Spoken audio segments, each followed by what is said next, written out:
प्रतियोगी परीक्षाओं की तैयारी करने वाले सभी विद्यार्थियों का डॉक्टर अंशु टिन्नो का सप्रेम नमस्ते।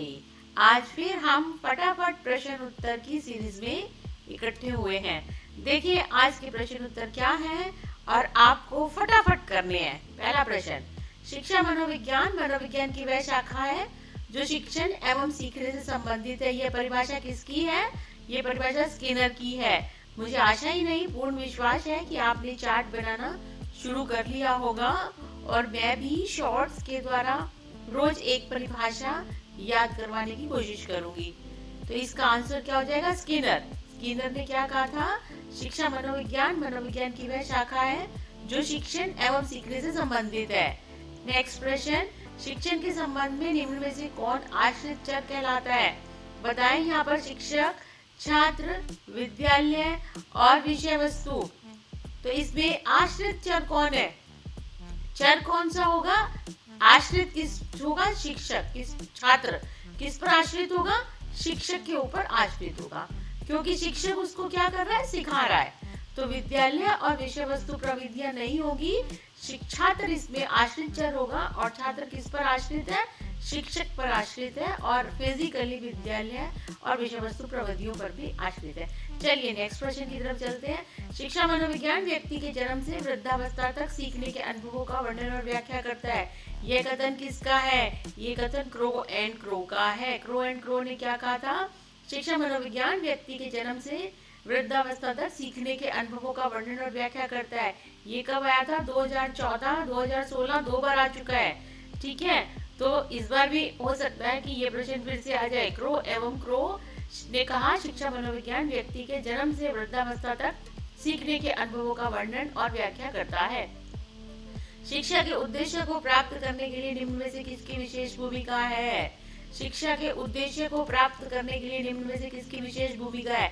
बताए विद्यालय भवन तो चाहिए ही, शिक्षा देनी है तो खेल का मैदान भी चाहिए। ऐसा नहीं है कि सिर्फ विद्यालय भवन से काम हो जाएगा। बच्चे इसका आंसर विद्यालय भवन करके आ सकते हैं और पुस्तकालय भी चाहिए। ये सभी चीजें एक विद्यालय में होती हैं, तभी शिक्षा का उद्देश्य पूर्ण होता है। यदि इसमें टीचर्स और बच्चे लिखे हैं, किताबें लिखा है, तो वो भी होगा, तो आंसर हो जाएगा सभी। ठीक है ना? लोग इसमें आंसर कराएंगे विद्यालय भवन, जो कि विद्यालय भवन नहीं करना है। यहाँ पर विद्यालय भवन भी चाहिए, खेल का मैदान भी चाहिए, पुस्तकालय भी चाहिए। ये कब आया था? आरपीएससी 2020 में आया था। नेक्स्ट प्रश्न, शिक्षा मनोविज्ञान संबंधित है। शिक्षा मनोविज्ञान किससे संबंधित है? बताओ। अधिगमकर्ता से संबंधित है क्या? अधिगम परिस्थितियों से संबंधित है या अधिगम प्रक्रिया से, या उपयुक्त सभी? बताओ। शिक्षा मनोविज्ञान में अधिगमकर्ता के बारे में बताया जाता है कि अधिगमकर्ता का बिहेवियर कैसा होता है, अधिगमकर्ता को कैसे सिखाया जा सकता है। शिक्षा मनोविज्ञान में अधिगम परिस्थितियों की बात भी की जाती है कि कैसे अधिगम परिस्थितियां डेवलप की जाए कि किस प्रकार से बच्चा सीखे। और अधिगम प्रक्रिया के बारे में भी बताया जाता है कि उसकी साइकोलॉजी क्या होगी, उसकी बुद्धि क्या होगी, उसका मोटिवेशन क्या होगा, तब हम उसको कैसे सिखा सकते हैं। तो आंसर क्या हो जाएगा? उपयुक्त सभी। ये भी कब आया है? 2014 में भी आया और 2016 में भी हिंदी में भी आया और गृह विज्ञान में भी आया है। नेक्स्ट प्रश्न, अनुभव तथा प्रशिक्षण द्वारा व्यवहार में परिवर्तन अधिगम है। ये किसने कहा था? ये किसका कथन है? गेट्स का। गेट्स ने क्या कहा था? अनुभव एवं प्रशिक्षण द्वारा व्यवहार में परिवर्तन अधिगम है। किताबों में कुछ इस प्रकार से लिखा हुआ है, प्रशिक्षण एवं अनुभव द्वारा व्यवहार में होने वाले परिवर्तन को अधिगम कहते हैं। प्रशिक्षण तथा अनुभव द्वारा व्यवहार में होने वाले परिवर्तन को अधिगम कहते हैं। तो उसी का इन्होंने इस तरीके से दे दिया कि अनुभव और प्रशिक्षण द्वारा व्यवहार में परिवर्तन अधिगम है। तो ये किसका कथन है? गेट्स ने। ये कब? 2011 में भी आया, 2014 में भी आया और 2016 में भी आया है। तो इसको भी ध्यान रखिए, इस प्रश्न को अपनी इस परिभाषा को अपने उसमें ऐड करें। निम्नलिखित में से कौन सा रायबर्न के अनुसार शिक्षा के 3 संबंधों में सम्मिलित नहीं है? बताए कौन सा इसमें सम्मिलित नहीं पूछ रहा है। जब भी पहले प्रश्न पूछो तो नहीं, हाँ, ट्रू, अनट्रू, सत्य, असत्य, इस चीज को जरूर ध्यान देना है। फॉल्स क्या लिखा हुआ है, क्योंकि उसके द्वारा फिर हमारा माइंड फटाफट चलने लग जाता है। तो निम्नलिखित में से कौन सा रायबर्न के अनुसार शिक्षा के 3 संबंधों में सम्मिलित नहीं है? तो बच्चे और शिक्षक, बच्चे और समाज, शिक्षक और विकास, और विषय और बच्चे में संबंध। अब बताओ किस किस में संबंध नहीं है? बच्चे और शिक्षक में संबंध है, बिल्कुल है। बच्चे तो शिक्षक के साथ पूरी तरीके से जुड़े हुए हैं। बच्चे और समाज, सामाजिक विकास का संबंध अपन ने पढ़ा था कि बच्चे और समाज के मध्य में होता है। शिक्षक और विकास, शिक्षक विकास के द्वारा इनडायरेक्टली संबंध है। शिक्षक उसके बारे में ज्ञान करता है जिससे कि वो बच्चे को बता सके, बच्चे को समझा सके उसी रूप में। विषय और बच्चे में संबंध, विषय और बच्चे में भी संबंध होना बहुत जरूरी है। तो इसका आंसर हो जाएगा शिक्षक और विकास में संबंध। जब कभी लगभग सब आंसर सिमिलर से लगे तो हमें ऑड वन आउट उस आंसर को निकालना है जो बिल्कुल अलग हो उन सबसे। तो इसमें बिल्कुल अलग कौन सा हो जाएगा? शिक्षा और विकास। ये कब आया हुआ है? जीव विज्ञान 2014 में आया हुआ है। चलिए नेक्स्ट, इनमें से कौन सा कथन असत्य है? अधिगम एक प्रक्रिया है, हमने परिभाषा में पढ़ा है। अधिगम एक प्रक्रिया है। अधिगम परिपक्वता से संबंधित नहीं है, नहीं आ गया। जबकि मोटिवेशन, परिपक्वता, बुद्धि, है ना, ये सब हमने इसमें पढ़ा हुआ है, तो परिपक्वता से संबंधित है। तो ये क्वेश्चन इसमें गलत हो गया। संवेग हमारी क्रिया को निर्देशित करता है, बिल्कुल हमारा संवेग जैसा होगा हम उसी प्रकार से सीखते हैं। अधिगम अभ्यास एवं प्रशिक्षण से संबंधित है, बिल्कुल। तो इसका आंसर कौन सा हो जाएगा? 2, जो ये कहता है कि अधिगम परिपक्वता से संबंधित नहीं है, जबकि अधिगम लर्निंग मैच्योरिटी से संबंधित होता है। ये गणित 2020 में आया हुआ है। नीचे कुछ अधिगम सिद्धांत दिए गए हैं, उसमें से कौन सा युग्म सही है? सही पहचान है। ज्ञात से अज्ञात की ओर, सामान्य से जटिल की ओर, स्थूल से सूक्ष्म की ओर, अज्ञात से ज्ञात की ओर। आप बताओ इसमें से हमें क्या बताना है? इनमें से कौन सा युग्म सही है? इनमें से कौन सा युग्म सही है? वो कहता है कि ए, बी और सी। ए, बी और सी ज्ञात से अज्ञात की ओर, बी सामान्य से जटिल की ओर और सी स्थूल से सूक्ष्म की ओर। फिर कहता है ज्ञात से अज्ञात की ओर, सामान्य से स्थूल से सूक्ष्म की ओर और अज्ञात से ज्ञात का बोध कराना। फिर है बी, सी, डी और ए, बी, डी। तो इसका आंसर क्या हो जाएगा? सही कौन सा युग्म सही है? ए, यानी ए, बी और सी। ये इसके नियम है हमारे स्टडी के, लर्निंग के, अधिगम के। तो इसके लिए इसका आंसर हो जाएगा 1। ठीक है। शिक्षक के 3 केंद्र बिंदु कौन कौन से हैं? शिक्षा के 3 केंद्र बिंदु कौन कौन से हैं? बताओ। सबसे पहला तो बिंदु कौन होना चाहिए? बच्चा। सबसे पहला बिंदु बच्चा, फिर कौन होना चाहिए? टीचर, और फिर कौन होना चाहिए? विषय वस्तु सामग्री। अब आप देख लीजिए, शिक्षार्थी होना चाहिए, बिल्कुल सही बात, शिक्षक भी होना चाहिए, लेकिन माता पिता कोई केंद्र बिंदु नहीं हो सकते हैं। सेंटर पॉइंट बच्चा, शिक्षार्थी, शिक्षक और भाई बहन सामाजिक है, सेंटर बिंदु नहीं हो सकते। शिक्षार्थी, शिक्षक और शैक्षिक प्रौद्योगिकी, बिल्कुल शैक्षिक प्रौद्योगिकी भी हो सकता है, लेकिन उससे पहले जो जरूरी है वो है विषय वस्तु, आप क्या पढ़ा रहे हो। तो आपको सबसे एग्जैक्ट आंसर ढूंढना है। तो एग्जैक्ट आंसर कौन सा होगा? शिक्षार्थी, शिक्षक और विषय वस्तु। ये रसायन विज्ञान 2020 में आया हुआ है। नेक्स्ट है शिक्षा मनोविज्ञान नहीं है, मनोविज्ञान की एक अनुप्रयुक्त शाखा नहीं है, शिक्षा का विज्ञान नहीं है, एक धनात्मक विज्ञान है, एक मानक विज्ञान है। बताओ क्या है? मनोविज्ञान की अनुप्रयुक्त शाखा है, वो कहता है नहीं है, जबकि है। शिक्षा मनोविज्ञान की शाखा है, शिक्षा का विज्ञान है, बिल्कुल है। एक धनात्मक विज्ञान है, बिल्कुल आगे की तरफ लेके जाता है। तो एक नॉर्मेटिव विज्ञान नहीं है, एक मानक विज्ञान नहीं है। ये वाणिज्य 2020 में आया हुआ है। सीखना है, ज्ञान का स्तर, बिल्कुल ज्ञान का स्तर है सीखना। ज्ञान की ऊष्मा, हाँ ऊष्मा है। प्राणी मात्र के व्यवहार में सुधार लाने की प्रक्रिया, प्राणी के मात्र के व्यवहार को प्रेरित करना। देखिए इनमें अब ये चारों आंसर सही लगेंगे आपको। ऐसे समय में हमें उसको ढूंढना है जो आंसर सही नहीं है। तो सीखना ज्ञान का स्तर है ना, ज्ञान की ऊष्मा है, प्राणी मात्र के व्यवहार को प्रेरित करना है। सुधार लाने की प्रक्रिया नहीं है। सुधार अपने आप आएगा, कैसे आएगा? जब व्यवहार में परिवर्तन होता चला जाएगा। तो इसका आंसर हो जाएगा 3। ये भी आया हुआ है 2016 भूगोल। शिक्षण अधिगम का केंद्र है, अभी ये सवाल अपने पास आया था, शिक्षण अधिगम का केंद्र कौन सा है? इसके अंदर कुछ भी नहीं दिया हुआ, तो केंद्र शिक्षार्थी। सबसे पहला केंद्र शिक्षार्थी, फिर शिक्षक, फिर विषय वस्तु सामग्री। ये ध्यान में रख लें, ठीक है। प्रभावशाली शिक्षण में निम्न में से कौन सी विशेषता आवश्यकता नहीं है? बताएं। प्रभावशाली शिक्षण में निम्न में से कौन सी विशेषता आवश्यक नहीं है? शिक्षक को विषय वस्तु की जानकारी हो, क्या इसके बिना काम चल सकता है? चल ही नहीं सकता। आत्मविश्वास नहीं हो तो टीचर शिक्षण करा सकता है? नहीं करा सकता।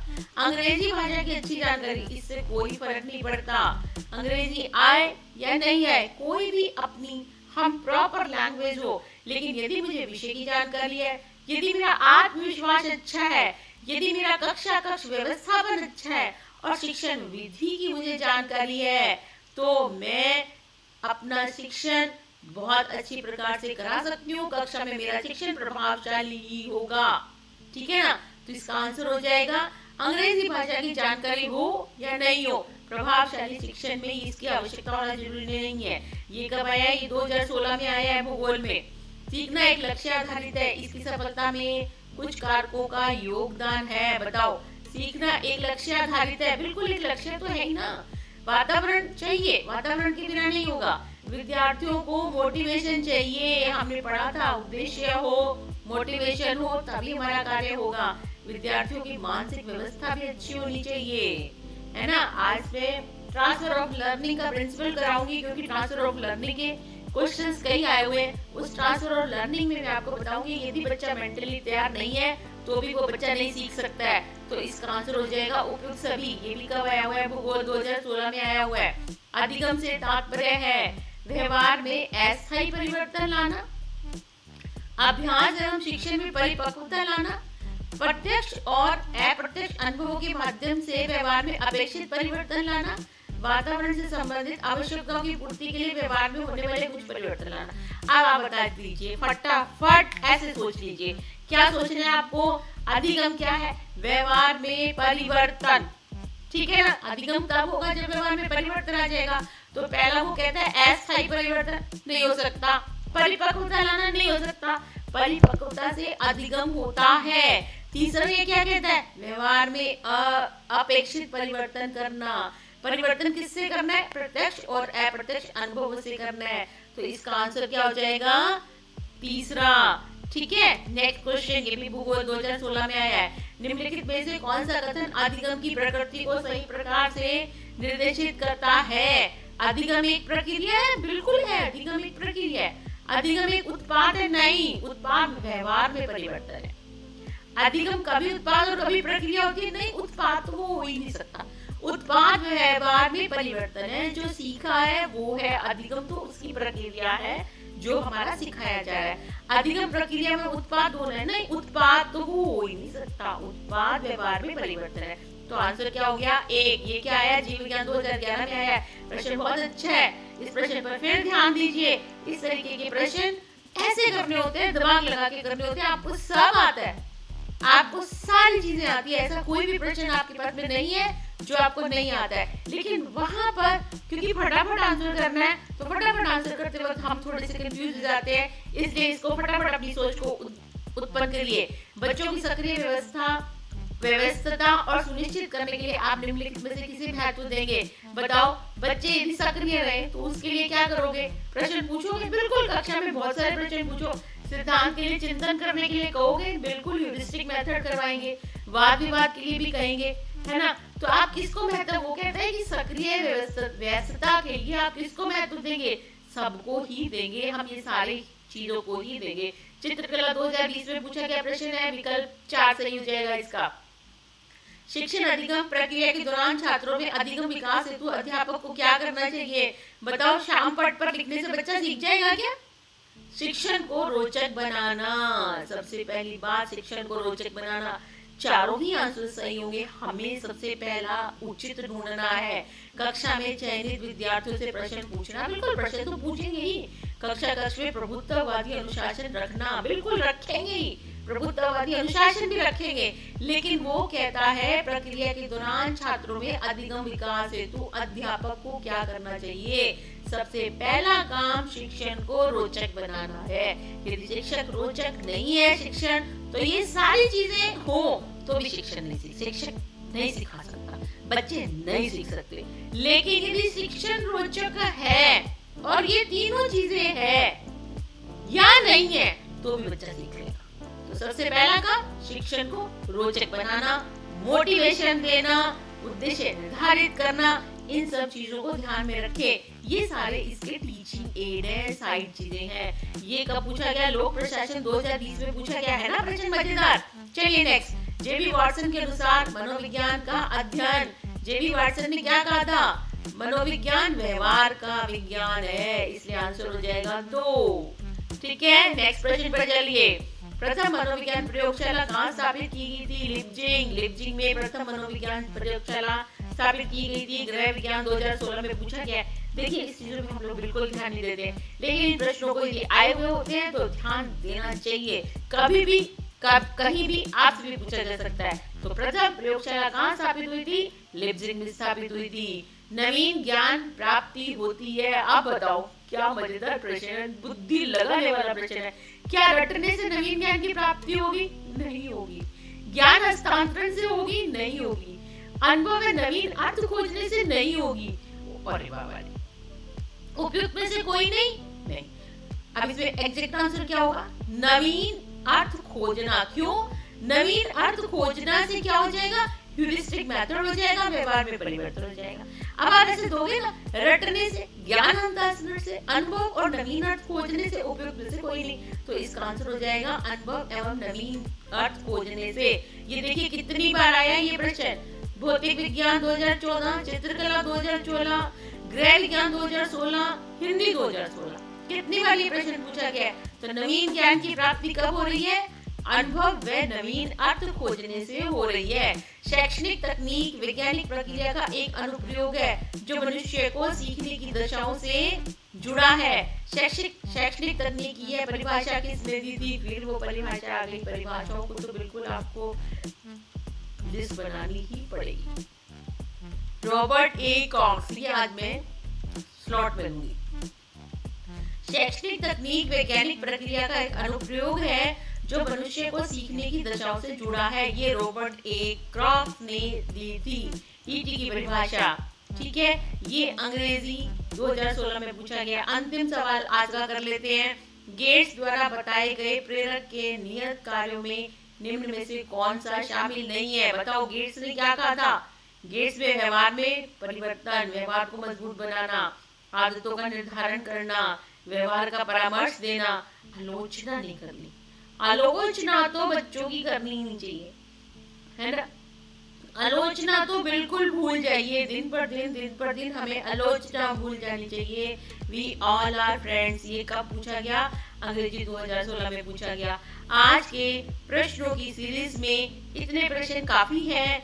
आप इन प्रश्नों को याद कर लें। अभी थोड़ी देर बाद हम ट्रांसफर ऑफ लर्निंग का चैप्टर पढ़ेंगे, क्योंकि उसमें भी बहुत सारे प्रश्न आते हैं, इसलिए मेरे को लग रहा है कि वो भी हमें पता होना बहुत जरूरी है।